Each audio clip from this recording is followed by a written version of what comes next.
Wednesday on BET. I'm Cheyenne. I'm Zach. It is not what it looks like. Better not be. If I hadn't driven the wedge between us. I don't care what problems we were having. It didn't give me the right to cheat. It's a wild ride. Hello? Hello. Look a little lost. You need some help? When worlds collide. There's just a lot going on right now. Everything okay? I was just at the hospital visiting a friend. It's complicated. I just know that the universe brings people together for a reason.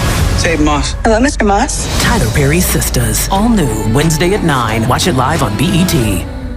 Hey y'all, it's Carmen Missniecytv, and I made a breakdown the trailer for Sistas Season 10, Episode 7. The trailer starts off with Cheyenne and Zach both at the law firm, and Cheyenne's introducing herself to Zach, but she's being all touchy-feely, and I'm like, Cheyenne, you gonna F around and find out.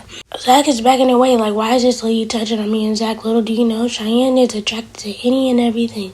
If she finds you attractive, she'll try to go out. Andy and Fatima come around the corner, and Andy catches the interaction, and she's looking like, oh crap, this is not gonna end well. This is the first time that Cheyenne and Fatima will be meeting, and this is not a good first impression to make on Fatima, Cheyenne, especially when she notices that you're attracted to her. Do I think that Cheyenne's touching on him on purpose? No, I think she's either drunk or hot. Or she might just find him attractive. But Cheyenne, you shouldn't even be touching on people that you don't even know. You don't even know this man from Can of Paint. You don't know if he could be crazy. Zach lets it be known that it's not what it looks like, and Fatima's like, it better not be. And I'm like, Zach, you always find yourself in compromising positions that you have to explain. We're at Danny's. Tony and Danny are having a conversation, and Tony's like, if I didn't drive a wedge between us, none of this would happen. And Danny's like, that still doesn't give me a right to cheat. Danny, you didn't cheat. You and Tony weren't together. Oh, I guess in Danny's eyes, just because she didn't say the words that were done or were broken up, they didn't break up. But all the actions that Danny did regarding her throwing him out and saying to him never to come back or call her, I guess that doesn't define a breakup, I guess. I guess she actually has to say the words for them to be done. This is the time that Danny needs to take to saying actions speak louder than words, literally. Back over at the law firm, we see Cheyenne and Hayden walking in the hallway, and Cheyenne and Hayden introduce themselves to each other, and she's looking at Hayden like he's a fresh piece of meat.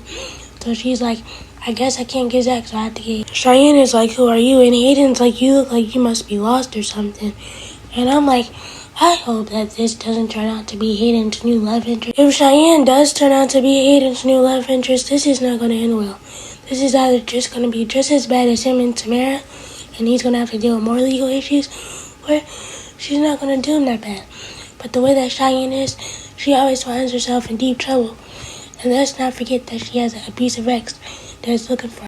Over at the bank, we see Miss India having a conversation with Maurice, and I know that this is not going to end well because Miss India doesn't really care for Maurice like that.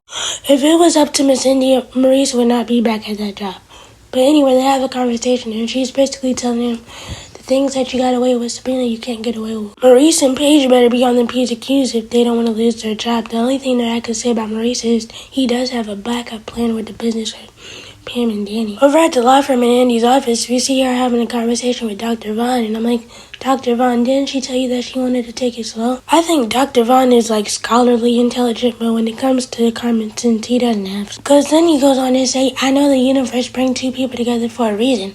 Man, she don't want to be with you. She's telling you that she working on herself and you don't want to take no for an answer. In this moment, Dr. Vaughn is giving me Karen and Aaron vibes because they could all be told that the person doesn't want to be with them, and they'll still try to force them to be with them and see things their way. Over at Rich's juice bar, Rich and Madison are having a conversation, and I guess Rich is looking a little disheveled because she's asking, is everything okay? And Rich is like, well, I was just at the hospital visiting a friend. Rich does say that it's complicated, so I wonder if he's going to eventually mention Sabrina. I really wonder how this is going to play out if Rich and Madison start dating, because knowing that Rich used to date Sabrina and now she's going to eventually be in the sister circle, it's not going to end well, and there's definitely going to be some drama, especially between her and Danny. Over at Andy's penthouse, we see Cheyenne on the couch scrolling on her phone like she normally does, but eventually she makes a call. Coincidentally, Hayden gets a call at the law firm, and eventually we find out that Cheyenne has called Hayden because she's like, hello, Mr. Moss. Hayden, I would run as far as you can when it comes to dealing with Cheyenne if you do get interested in her, because you don't know what baggage she's coming with, what people are after, what is she doing, and everything else. Even though you're a hater, I don't want you to go through the same thing that you went through with Tamara, and this time it might be even worse. But let me know what you guys think about the trailer. Please be sure to like, comment, and subscribe, turn on your bell notifications. Bye!